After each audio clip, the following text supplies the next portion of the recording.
नमस्कार। बिहार विधानसभा चुनाव को लेकर एक और नए ताजा सर्वे के हिसाब से बिहार में किसका पलड़ा भारी नजर आ रहा है और प्रशांत किशोर किस पार्टी को नुकसान पहुंचा सकते हैं, एनडीए या फिर महागठबंधन, इसको लेकर सबसे सटीक और सबसे लेटेस्ट ओपिनियन पोल के आंकड़े सामने आ चुके हैं।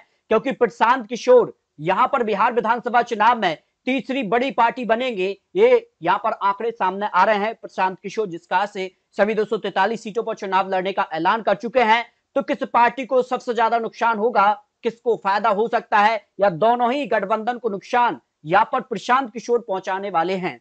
तो सर्वे के आंकड़े, जो वोट वाइब के सर्वे के आंकड़े हैं, अगर यहां पर जन स्वराज पार्टी ने इंडिया ब्लॉक के 5% वोट काटे तो कितना नुकसान इंडिया गठबंधन को देखने को मिल रहा है। तो इंडिया गठबंधन को 34% वोट शेयर जा सकता है, एनडीए को 39% वोट शेयर, जन स्वराज पार्टी को 10 सीधी और अन्य यहाँ पर जो तीसरा मोर्चा मिलेगा उसको वोट शेयर जा सकता है। तो कह सकते हैं कि अगर जन स्वराज पार्टी यहाँ पर सभी 243 सीटों पर अपना यहाँ पर उम्मीदवार उतारती है और 5% वोट शेयर यहाँ पर जो है इंडिया गठबंधन का काट देती है, तो इंडिया गठबंधन को नुकसान दिखाई दे रहा है। लेकिन अगर जन स्वराज पार्टी ने दोनों गठबंधन एनडीए और यहाँ पर महागठबंधन इंडिया गठबंधन का वोट शेयर काटती है, तो कितना नुकसान किसे हो रहा है। तो सबसे ज्यादा नुकसान एनडीए को हो रहा है। या 36 सीधी करीब एनडीए को वोट शेयर जा सकता है, इंडिया गठबंधन को 39 सीधी और जन स्वराज पार्टी को 10 सीधी वोट शेयर जा सकता है, जो आंकड़े सामने आ रहे हैं।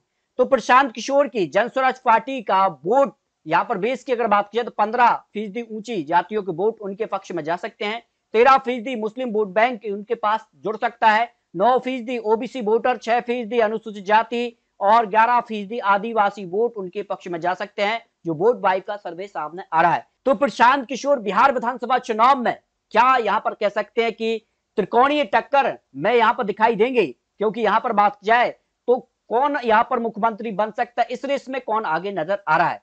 तो तेजस्वी यादव यहां पर कौन बनेगा मुख्यमंत्री में, 33% लोगों की राय में तेजस्वी यादव बिहार के मुख्यमंत्री चेहरे के तौर पर आगे नजर आ रहे हैं। नीतीश कुमार को यहां पर 24% और यहां पर अन्य को 7%, और यहां पर बात की राजेश राम को यहां पर 1% है। प्रशांत किशोर को 13% लोग मान रहे हैं मुख्यमंत्री के तौर पर, चिराग पासवान को 8% और सम्राट चौधरी को यहां पर 5% लोग ही मुख्यमंत्री के तौर पर सम्राट चौधरी को देखना चाहेंगे। तो ये नया ताजा सर्वे सामने है। इस सर्वे के हिसाब से बिहार विधानसभा चुनाव में सीधे तौर पर अब यहां पर जन स्वराज पार्टी एक प्रमुख पार्टी के तौर पर नजर आ रही है और बिहार विधानसभा चुनाव की दिशा और दशा यहां पर तय करेंगे प्रशांत किशोर। एनडीए फिर महागठबंधन किसकी सरकार बनेगी, लेकिन प्रशांत किशोर को कितनी सीटें मिल सकती हैं, इसको लेकर अपने रख सकते हैं। आपको बता दें चुनावी आंकड़े चुनावी अनुमान है, बहुत जल्द आपको बिहार के हर एक जिले के आंकड़े दिखाने जा रहे हैं। तो आपको क्या लगता है बिहार को लेकर अपने रखिए। मिलते हैं और लेटेस्ट और महत्वपूर्ण विश्लेषण के साथ, तब तक जय हिंद, जय भारत।